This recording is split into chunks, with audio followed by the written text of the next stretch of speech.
जय जय श्री राधा वल्लभ, जय जय श्री हरिवंश, जय जय श्री राधे राधे। गुरुदेव भगवान जी के चरणों में मेरा प्रणाम। राधे राधे राधे श्याम। सदगुरु भगवान कहते हैं कि सत्संग, सेवा, सुमिरन, चिंतन और क्षमा ये 5 स्तंभ हैं जो मनुष्य को ईश्वर से जोड़ते हैं और मनुष्य के जीवन को सार्थक बनाते हैं।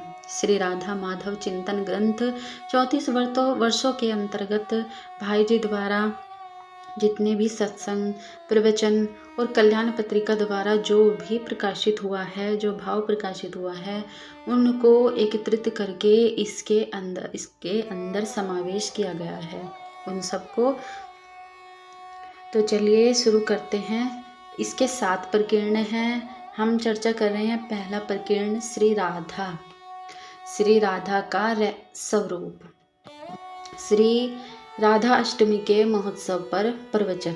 अब ये अभी हम जो चर्चा करेंगे इस वीडियो में, वो दिन में जो भी भाई जी द्वारा जो भाव प्रकाशित हुए हैं उस पर जो प्रवचन हुए हैं वो अब सुनिएगा। साधना की 2 धाराएं हैं। अनादिकाल से एक धारा में अहम के परिणाम की चिंता है, अहम के मंगल की भावना है। दूसरी धारा में अहम का सर्वथा समर्पण है। इन्हीं दोनों धाराओं के अनुसार अध्यात्म राज्य की सारी साधनाएं चलती हैं। इस समय विशेष विस्तार की आवश्यकता नहीं। संक्षेप में, जिस धारा में कर्म की और ज्ञान की प्रधानता है उस धारा में आत्म परिणाम की चिंता है, अहम के मंगल की भावना है। भगवान ने गीता के अंतिम उपदेश में कहा है, सर्वधर्मान् परित्यज्य मामेकं शरणं व्रज, अहम तमाम सर्व पापेभ्यो मोक्षयामि मा शुचः। यह बड़ा सुंदर, अत्यंत महत्वपूर्ण उपदेश भगवान का है, परंतु उपदेश में पाप नाश का प्रलोभन है। तुम्हारे पापों का नाश मैं कर दूंगा, तुम चिंता न करो। पाप का भय है, नहीं तो चिंता की कोई आवश्यकता नहीं।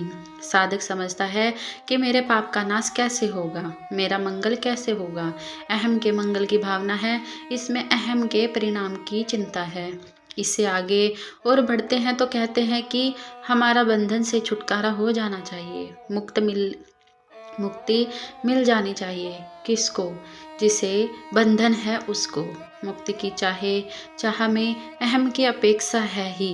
बंधन की कल्पना में यह सहज बात है कि मैं बंधन में हूँ, मुझे मुक्ति मिले। यहाँ मोक्ष की इच्छा है, जिसे मुमुक्षा कहते हैं। इसका अर्थ यही होता है कि उसे बंधन की तीव्र वेदना है और वह बंधन से छूट जाना चाहता है। मैं बंधन में हूँ और मैं छूट जाऊँ। यह जो बंधन का बोध है, इसमें अहम के मंगल की आकांक्षा भरी है। इसी से जहाँ कोई प्रलोभन नहीं है, जहाँ ऐसी कोई भावना नहीं है, इसके बाद की वह स्थिति बतलाते हैं। कुछ नई सी बातें मालूम होगी, क्षमा कीजिएगा। ब्रह्मभूत, यहाँ पाप नाश का प्रलोभन नहीं है। यहाँ साधक के मन में यह नहीं है कि मुझे पाप लगेगा। यहाँ तो वह ब्रह्मभूत है, प्रसन्नात्मा है। उसे न सोच है, न कांक्षा है। सत्य स्वयमेव अपने आप भगवान आते हैं, भगवान की भक्ति प्राप्त होती है, मेरी पराभक्ति प्राप्त करता है।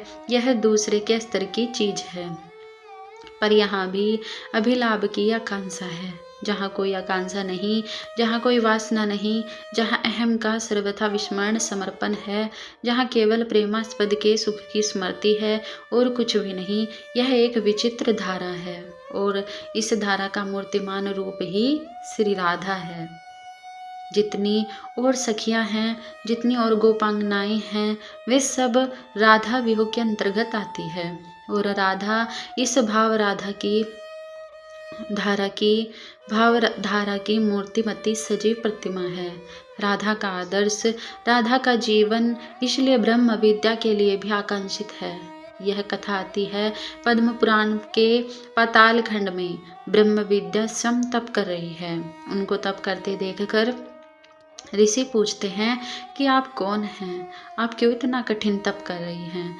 ब्रह्म विद्या ने कहा, मैं ब्रह्म विद्या हूँ। ऋषियों ने पूछा, आपका कार्य? ब्रह्म विद्या ने कहा कि सारे जगत को अज्ञान से मुक्त करके ब्रह्मा में प्रतिष्ठित कर देना, यह मेरा कार्य है। सारे जगत के अज्ञान तिमिर को सर्वदा के लिए हर लेना और ज्ञान को प्रकाशित करना, यह उनका स्वाभाविक कार्य है। ऋषियों ने पूछा, तो फिर आप तपस्या क्यों कर रही हैं? वह यह तो न कह सकी कि राधा भाव की प्राप्ति के लिए। उनकी यह कह सकने की भी हिम्मत न पड़ी। उन्होंने कहा, गोपी भाव की प्राप्ति के लिए। गोपी भाव बड़ा विलक्षण है। श्री राधा माधव के सुख की सामग्री एकत्र कर देना। जिनके जीवन का स्वभाव है वे हैं गोपी। अपनी बात कही नहीं है, जगत की स्मृति नहीं है, ब्रह्मा की परवाह नहीं है, ज्ञान का प्रलोभन नहीं है, अज्ञान का तिमिर तो है ही नहीं। वहाँ केवल एक ही बात है, दूसरी चीज है ही नहीं। गोपी केवल एक ही बात को लेकर जीवित रहती हैं कि वह राधा माधव को कैसे सुखी देख सके। बस इसी गोपी भाव में इस प्रकार का प्रलोभन है, इस प्रकार का आकर्षण है कि ब्रह्म विद्या ही नहीं, स्वयं भगवान इस भाव की प्राप्ति के लिए, इस रस का आस्वादन करने के लिए इस प्रकार की लीला करने को बाध्य होते हैं, जिससे इस परम पुनीत परम आदर्श प्रेम राज्य की कुछ थोड़ी सी झांकी जग को प्राप्त होती है। तो यह श्री राधा भाव क्या है? भगवान के स्वरूप का एक भाव है आनंद। यह अंश नहीं है, आनंदांश नहीं, सतह भगवान का स्वरूप, चित भगवान का स्वरूप, आनंद भगवान का स्वरूप। तो भगवान जो स्वरूप आनंद है, उस स्वरूप आनंद का वैष्णव शास्त्रों में नाम है आहारदिनी शक्ति। इस आहारदिनी शक्ति का जो सार है, जो सर्वस्व है, उसे कहते हैं प्रेम।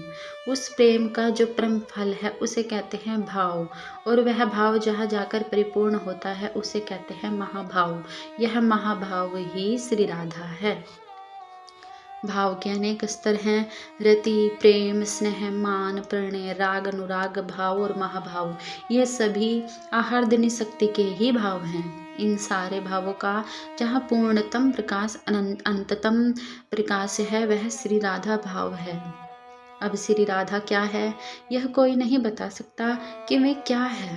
राधा है श्री कृष्ण का सुख, राधा है श्री कृष्ण का आनंद। राधा न हो तो श्री कृष्ण के आनंद की सिद्धि ही न हो। श्री कृष्ण के आनंद का नाम है राधा। इस राधा के अनेक स्तर हैं, अनेक स्वरूप है, अनेक विकास हैं। इसलिए आज का यह उत्सव कोई तमाशा नहीं है, न यह किसी का जन्मोत्सव मनाया जाना ही है।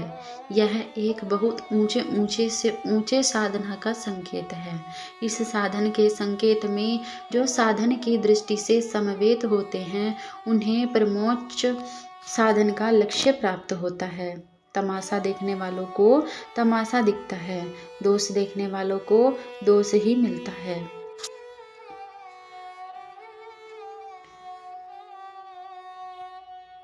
श्री राधा भाव में दोष दर्शन भी है, राधा भाव में गुण दर्शन भी है, राधा भाव में निर्गुण की झांकी भी है, और राधा भाव इन सब से परे की अचिंत्य वस्तु भी है।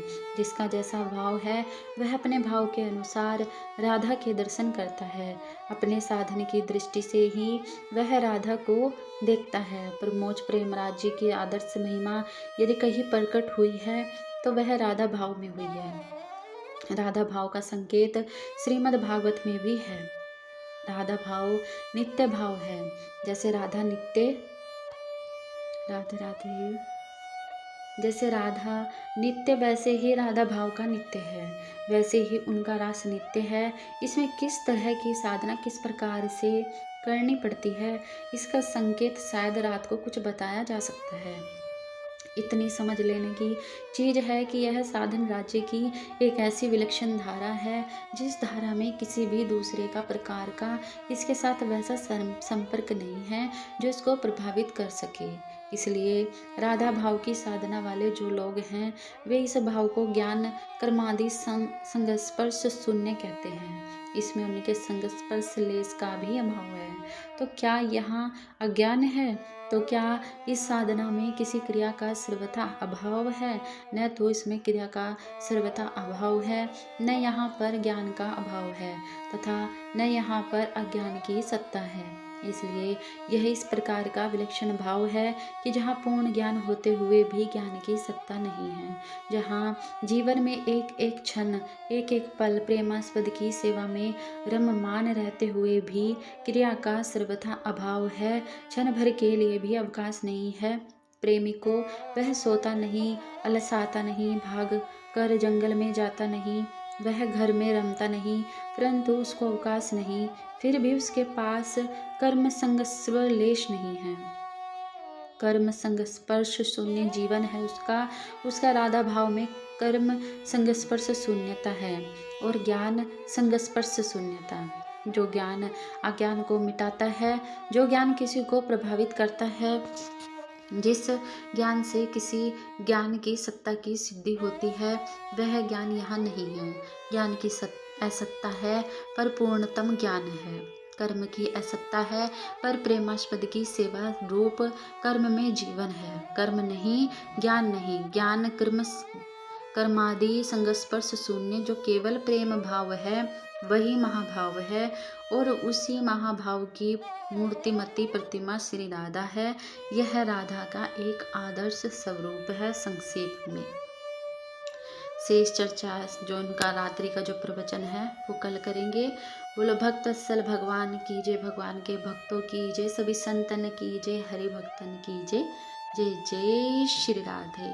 एक बात और, अगर मेरे से कुछ वर्ड में थोड़ा गलत बोल दिया हो तो उसके लिए मैं क्षमा चाहती हूँ और भाई जी भी मुझे माफ़ कर दे जो मेरे से गलत वर्ड बोल दिया हो। राधे राधे, राधे श्याम।